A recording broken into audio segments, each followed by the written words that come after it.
JNTH R22 BTech ట్రిపులీలో analog electronic circuits అని ఒక సబ్జెక్ట్ ఉంది. 2-1 బీటెక్లో ఉంది.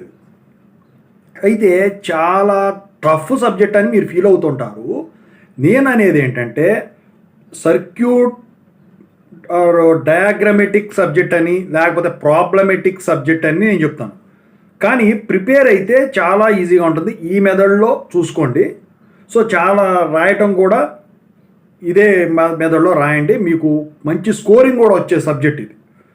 సో ముందుగా అయితే ఇంతవరకు ఈ ఛానల్ సబ్స్క్రైబ్ చేసుకున్న వాళ్ళు ఎవరైనా ఉంటే సబ్స్క్రైబ్ చేసుకుని వీడియో లైక్ చేయండి, షేర్ చేయండి. మీకు డౌట్స్ ఉంటే కాల్ మీ ఫోర్ ద్వారా కాల్ చేయండి. Telugu engineering education YouTube Telegram channel subscribe చేసుకుని జేఎన్టీ యూనివర్సిటీ అప్డేట్స్ ఛానల్ కూడా. ఇక టాపిక్లో పెడితే ఏంట్రా బాబు అంటే ఎనలాగ్ ఎలక్ట్రానిక్ సర్క్యూట్స్ పాస్ అవడమే కాదండి, మంచి స్కోరింగ్ ఎలా.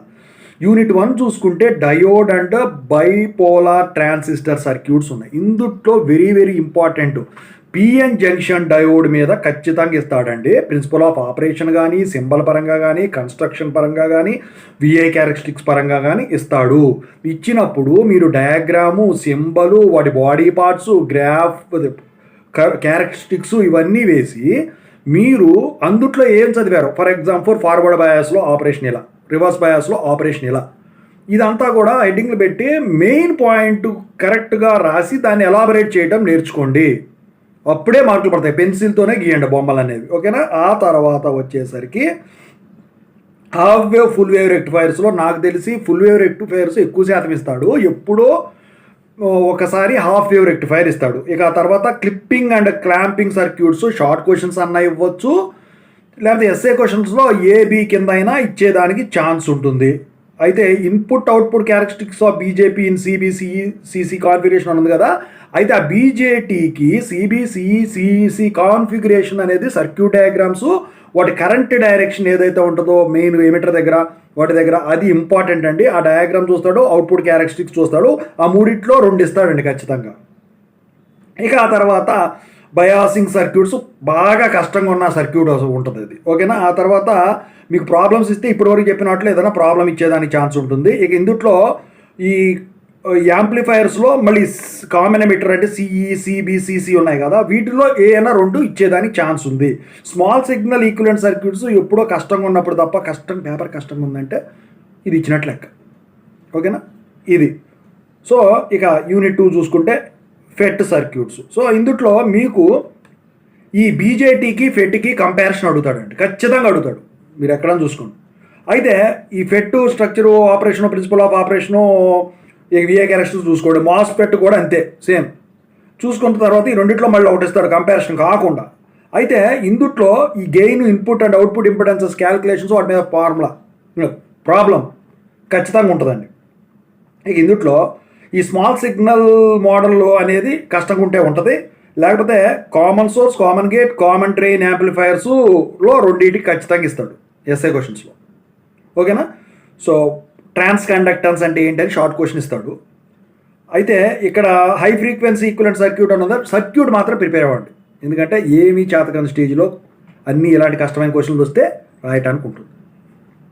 ఇక యూనిట్ 3లో multi stage and power amplifiers. ఇందుట్లో వచ్చేసరికి ఈ డిఫరెన్షియల్ యాంప్లిఫైయర్స్కి పవర్ యాంప్లిఫైయర్స్కి ఉన్న డిఫరెన్స్ ఏంటి, కంపారిజన్ అడుగుతాడు. ఏదైనా ఒక రెండింటిని ఎక్స్ప్లెయిన్ చేయమంటాడు. క్లాస్ ఏ కానీ, క్లాస్ బి కానీ, క్లాస్ ఏ కానీ, క్లాస్ సి కానీ, క్లాస్ బి కానీ, క్లాస్ సి కానీ ఇస్తాడు, ఓకేనా. ఉన్నాటి మొత్తం మీద ఈ RC coupled multi stage amplifiers కొంచెం కష్టంగా ఉంటుందండి, అది ఇస్తాడు. RC coupled multi stage amplifier మీద ప్రాబ్లం ఇస్తాడు. ఇక యూనిట్ 4లో చూసుకుంటే ఫీడ్బ్యాక్ యాంప్లిఫైయర్స్. ఇందులో ఫీడ్బ్యాక్ అంటే ఏంటంటే షార్ట్ క్వశ్చన్ ఇస్తాడు. What are the different types of feedback amplifiers అని ఇచ్చేదానికి ఛాన్స్ ఉంది. లేకపోతే నెగిటివ్ ఫీడ్బ్యాక్ వల్ల ఎఫెక్ట్ ఏంటి యాంప్లిఫైయర్స్లో, వై డూ యూజ్ అని చెప్పేసి అడుగుతాడు. సో ఇక ఈ వోల్టేజ్ అంటూ కరెంట్ అంటూ ఫీడ్బ్యాక్ కాన్ఫిగరేషన్లో ఏమన్నా 2 ఇచ్చేదానికి ఛాన్స్ ఉంటుందండి. ప్రాబ్లమ్స్ కూడా ఈ యూనిట్ నుంచి ఒకటి ఇచ్చేదానికి ఛాన్స్ ఉంది, ఇందా చెప్పానుగా. ఇక అందులోనే ఆసిలేటర్స్ ఉంది. ఈ ఆర్సీ టైప్ ఆసిలేటర్స్లో RC phase shift, Wien bridge oscillator, LC type oscillator, ఈ మూడిట్లో 2 ఖచ్చితంగా ఇస్తాడు. హార్ట్లీ అండ్ కాల్పిట్స్ ఆసిలేటర్ కంపల్సరీగా ఇస్తాడండి. ప్రాబ్లం కూడా ఇచ్చేదానికి ఛాన్స్ ఉంది. ఇక యూనిట్ 5 చూసుకుంటే ఆపరేషనల్ యాంప్లిఫైర్స్. ఇది ఐడియల్ ఓంపి యాంప్ బొమ్మ గీయమంటాడు సింబలు. వాడిని ఎక్స్ప్లెయిన్ చేయమంటాడు, ప్రాబ్లం కూడా ఇచ్చేదానికి ఛాన్స్ ఉంటుందండి. ఈ షార్ట్ క్వశ్చన్స్లో ఇందులో అవుట్పుట్ ఆఫ్సెట్ వోల్టేజ్ అంటే ఏంటి, ఆఫ్సెట్ కరెంట్ అంటే ఏంటి, స్లూ రేట్ అంటే ఏంటి, లేకపోతే ఇన్వర్టింగ్ నాన్ ఇన్వర్టింగ్ యాంప్లిఫైర్ అంటే ఏంటి అని అడిగేదానికి ఉంటుంది. అయితే comparison between inverting and non inverting amplifiers మీద సర్క్యూట్ ఎస్ఏ క్వశ్చన్ ఇస్తాడు, సింపుల్స్ సర్క్యూట్స్ కూడా గీయాల్సి ఉంటుంది దేనికి దానికి ఆ టేబులర్ ఫామ్లో. అయితే ఇందులో వెరీ వెరీ వెరీ ఇంపార్టెంట్ ఏమన్నా ఉన్నాయిరా ఏంట్రా బాబు అంటే డిఫరెన్షియేటరు, ఇంటిగ్రేటర్ సర్క్యూటు ఖచ్చితంగా ఒకటి వస్తుందండి ఆ రెండిట్లో. ఇక ఆ తర్వాత స్క్వేర్ వేవ్ అండ్ ట్రయాంగులర్ వేవ్స్లో జనరేటర్లో ఒకటి ఖచ్చితంగా ఇస్తారండి. సో ఓవరాల్గా చూసుకుంటే మొత్తం కూడా సర్క్యూట్ డయాగ్రామ్ పరంగా ఉంటుంది. అయితే ఆర్డర్ పరంగా చూసుకుంటే యూనిట్ 1 ఈజీ అండి, యూనిట్ 3 ఈజీ అండి, ఆ తర్వాత యూనిట్ 2 చదువుకోండి, ఆ తర్వాత వచ్చేసరికి యూనిట్ 5కు వెళ్ళండి, ఆ తర్వాత యూనిట్ 4కు రండి. అసలైతే యూనిట్ 5లో మీరు సర్క్యూట్ డయాగ్రామ్స్ బాగా ప్రిపేర్ అవ్వాల్సి ఉంటుంది. సో ఓకేనా. సో 1, 3, 2, 5, 4 ఆర్డర్ ఇది. ఓకేనా. సో ఇందులో ఓవరాల్గా అసలు మీరు ప్రిపేర్ అవ్వాల్సిన ఎగ్జామ్లో రాయాల్సింది, ఎగ్జామ్కి ప్రిపేర్ అవ్వాల్సింది ఏంటి ముఖ్యంగా థియరీ పరంగా చూసుకునే లోపు ముందు ఒక బుక్ పెట్టుకొని సర్క్యూట్ డయాగ్రామ్స్ అన్నిటికీ కూడా పిఎన్ జంక్షన్ డయాగ్రామ్ నుంచి చివరిలో ఉన్న యూనిట్లో ఉన్న డిఫరెన్షియేటర్స్, ఇంటిగ్రేటర్స్ అన్నిటికీ కూడా సర్క్యూట్ డయాగ్రామ్స్ తయారు చేసుకొని వాటి ఇండికేషన్స్, రెసిస్టెన్స్ ఉంది, ఆర్సీఆర్, ఆర్ఎస్ఆర్, ఆర్సఫిక్స్ఎస్ఆర్, ఆర్సఫిక్స్ఈఆర్, ఇవన్నీ కూడా ముందు డయాగ్రామ్స్ గీసుకోండి. ఆ డయాగ్రామ్ చూడటంతోనే వాటికి పడిపోతాయి, మార్కులు అనేవి వాళ్ళకి పడిపోతాయి. ఆ తర్వాత వాటి క్యారెక్టరిస్టిక్స్ రాసుకోండి, ఆ తర్వాత వాటి ఫార్ములాస్ రాసుకోండి. ఫార్ములాస్ ఎందుకు రాసుకోమంటున్నాను, అక్కడ మీకు ప్రాబ్లమ్స్ ఉంటాయి కాబట్టి. ఓకేనా.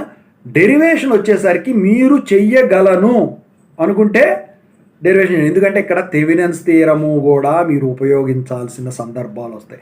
థెవెనిన్స్ థియరం అసలు మామూలు సర్క్యూట్లకి చేయటమే ఇది, అది ఓపియాంప్కి ఇచ్చాడు అనుకోండి అప్పుడు ఎలా ఉంటుంది ఒకసారి ఆలోచించండి. థెవెనిన్స్ థియరం యూజ్ చేశారు. అలాంటివి ఏంటంటే మీరు చేయగలను అనుకుంటే వెళ్ళండి, లేకపోతే వదిలేసండి, ఎందుకంటే మొత్తం ఇవ్వడు కదా. సో ఇప్పుడు నేను చెప్పిన ఆ సర్క్యూట్ డయాగ్రామ్సు, ఆ క్యారెక్టరిస్టిక్స్, ఆ ఫార్ములాసు, వాటి ప్రిన్సిపల్ ఆఫ్ ఆపరేషన్ ఏదైతే ఉన్నాయో మీకు పాస్ మార్కులు చేయడానికి ఉంటుంది. మరి షార్ట్ క్వశ్చన్స్ పరంగా ఇవన్నీ ప్రిపేర్ అయితే ఇందులో షార్ట్ క్వశ్చన్స్ వస్తాయి. అయితే ఇవి కాకుండా కొన్ని ఉంటాయి, ఆఫ్సెట్ అంటే డీసీ ఆఫ్సెట్ అలాంటివి చెప్పాను చూసారా, వాటి మీద షార్ట్ క్వశ్చన్స్ వచ్చేదనుకుంటుంది. లేకపోతే ఐడియల్ ఓపియాంప్ సర్క్యూట్ సింబల్కి ఇమని చెప్పేసి అడుగుతాడు. అట్లాంటివి కూడా మీకు ఆ డయాగ్రామ్స్ నుంచి మీరు రాయటానికి ఉంటుంది. నేను చెప్తున్నా పాస్ అవటం కాదండి, మంచి స్కోరింగ్ వచ్చే సబ్జెక్టు ఎనలాగ్ ఎలక్ట్రానిక్ సర్క్యూట్స్ ఎవరికైనా కానీ. అందులో ట్రిపుల్ వాళ్ళకి ఇంకా బాగా పడతాయి మీరు కరెక్ట్గా కనుక రిప్రజెంట్ చేయగలిగితే. ఓకేనా.